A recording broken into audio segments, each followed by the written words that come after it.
History's grand theatre often presents its most monstrous figures cloaked in virtue. They arrive bearing gifts, progress, order, a brighter future for all. Their speeches resonate with noble purpose, promising to uplift, to civilize, to perfect. Yet beneath the silken banners of benevolence, a darker script unfolds. The promise of paradise so often paves the road to desolation. The uplift becomes subjugation. The civilizing mission, a brutal exercise in terror. These are the rulers who smile as they sharpen their knives, convinced of their own righteousness even as they wade through blood. The stage upon which humanity plays out its tragedies is vast, its props often gilded. Here, villains rarely wear the stark black hats of melodrama. Instead, they are frequently charming, persuasive, their eyes gleaming with a messianic light. Their rhetoric is a carefully crafted illusion, a siren's call luring nations towards unseen rocks. They speak of unity while sowing division. They promise prosperity while plundering resources. They pledge peace while preparing for slaughter. The greatest deceptions are those wrapped in the noblest of intentions, whispered with utmost sincerity. Two such actors command our attention from history's shadowed wings, Leopold II of Belgium and Pol Pot of Cambodia. One, a king dripping with European respectability, the other a revolutionary, fired by utopian zeal. They occupied different continents, different eras, their methods seemingly distinct. Leopold, the shrewd diplomat and businessman, Pol Pot, the ideological purist, yet follow the trail of their actions, and you find the same grim destination, a landscape of unimaginable suffering built upon the corpses of their grand designs. Their stories serve as chilling reminders, etched in the annals of human cruelty. They are testaments to the seductive dance of absolute power, and the terrifying ease with which societies can be led into an abyss. The polished floor of civilization can with shocking speed give way to the charnel house. We must learn to look beyond the masks, to question the grand pronouncements. For the serpent's smile has always been its most dangerous weapon, promising knowledge, delivering only ruin. Leopold II. He was the King of the Belgians, a constitutional monarch in a small, rather unremarkable European nation. But Leopold's ambitions were anything but small. He looked at Belgium, a country he found rather dull, and yearned for more.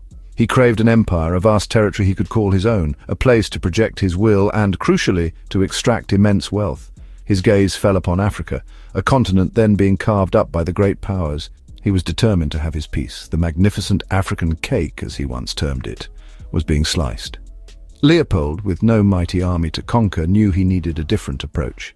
Deception was his sword, philanthropy his shield. He would not seize a colony in the name of Belgium. The Belgian government was not interested. No, this empire would be his, and his alone. He maneuvered with a cunning that would have impressed Machiavelli himself. He understood the power of public relations, the allure of a noble cause. Thus, the Brussels Geographic Conference of 1876 was convened. Leopold played the grand host, the enlightened monarch concerned with science, exploration, and ending the Arab slave trade in Central Africa. He spoke of opening the continent to civilization, of bringing light to its darkest corners. The International African Association was born, with Leopold as its benevolent head. It was a masterful performance. Few saw the rapacious hunger behind the humanitarian rhetoric. It was all a carefully constructed lie. Through a web of treaties, often fraudulent, and shrewd diplomatic maneuvering, Leopold acquired a vast territory in the heart of Africa. The Congo Free State, it was called. A cruel irony, that name. It was not a Belgian colony, not yet. It was Leopold's personal fiefdom, larger than Western Europe, his private property to exploit as he saw fit. The world, for a time, applauded this philanthropic king. He had promised to protect the natives. He had promised to bring progress. He delivered a nightmare. Then came rubber. The invention of the pneumatic tire for bicycles and automobiles created an insatiable global demand. Wild rubber vines grew abundantly in the Congo. For Leopold, this was black gold, or rather red gold, for the blood that would be spilled to acquire it. His greed knew no bounds. The Congo Free State was transformed into a massive forced labor camp. The humanitarian mission was forgotten, if it ever truly existed in his mind. Profit was the only god now worshipped. The people of the Congo, men, women and children, were driven into the forest to collect rubber. Impossible quotas were set by Leopold's agents and enforced by his brutal private army, the Force Publique. This army was itself composed of Africans, often conscripted from one region to terrorize another, armed and commanded by European officers. The whip, the chicotte, made of hippopotamus hide, flayed flesh with every lash. Villages that failed to meet quotas faced collective punishment. The terror was systematic, calculated. Failure to deliver the required amount of rubber was met with unimaginable cruelty. The most infamous punishment was mutilation. Force Publique soldiers were ordered to bring back the severed right hand of any villager they killed, as proof that bullets hadn't been wasted. Often, to save ammunition or to meet quotas for punishment, hands were severed from the living. Hands of men, women, even children. This gruesome practice became a horrifying currency of Leopold's regime. Entire communities were decimated, their populations plummeting under the reign of terror. Millions perished. Some estimates suggest as many as 10 million Congolese died during Leopold's rule, from murder, starvation, exhaustion and disease. The silence of the vast rainforest was broken by the screams of the tortured, the cries of the bereaved, but the truth, however slowly, began to seep out. Missionaries, shipping agents like Edmond Denis Morel and diplomats like Roger Casement became whistleblowers. Their courageous efforts exposed the horrors, shocking the world and igniting one of the first great human rights campaigns of the 20th century. Half a world away and decades later, another architect of mass suffering emerged. Cambodia, a land of ancient temples and gentle people, fell under the shadow of Saloth Sar. Better known as Pol Pot, as leader of the Khmer Rouge, he promised a revolutionary new dawn. His vision was absolute, uncompromising. He dreamed of an agrarian utopia, a society purged of all foreign influence, all modern corruption. It was to be a return to a mythical, pure past, a year zero. To achieve this radical dream, Cambodia's existing society had to be obliterated. Cities, in Pol Pot's eyes, were dens of bourgeois decadence and foreign contamination. Money was abolished, markets closed, schools and universities were emptied, their teachers and students marked for persecution. Religion was suppressed, family bonds were systematically broken, loyalty to Angkar, the organization, paramount. The entire population was to become a collective of peasant laborers, building this new brutal paradise from the ground up. On April 17, 1975, the Khmer Rouge marched into Phnom Penh. The capital's 2 million inhabitants, along with those in other urban centers, were driven out at gunpoint. They were forced on long, torturous marches into the countryside with little food or water. The sick, the elderly, the very young, none were spared. Those who could not keep up were left to die by the roadside.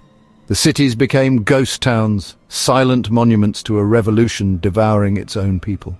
This was the brutal beginning of Pol Pot's reign. The Khmer Rouge regime targeted anyone deemed an enemy of this new order. Intellectuals, teachers, doctors, lawyers, monks, former government officials, even people who wore glasses or spoke a foreign language, were systematically persecuted and executed. Cambodia became a vast network of re-education camps, forced labor sites and extermination centers, the infamous killing fields. Starvation, disease and relentless overwork claimed countless lives alongside the constant executions. A nation's soul was systematically exsanguinated, its laughter replaced by an unending silent scream. Leopold II, eventually cornered by international outrage and the damning evidence compiled by reformers, saw his private Congo enterprise slipping away.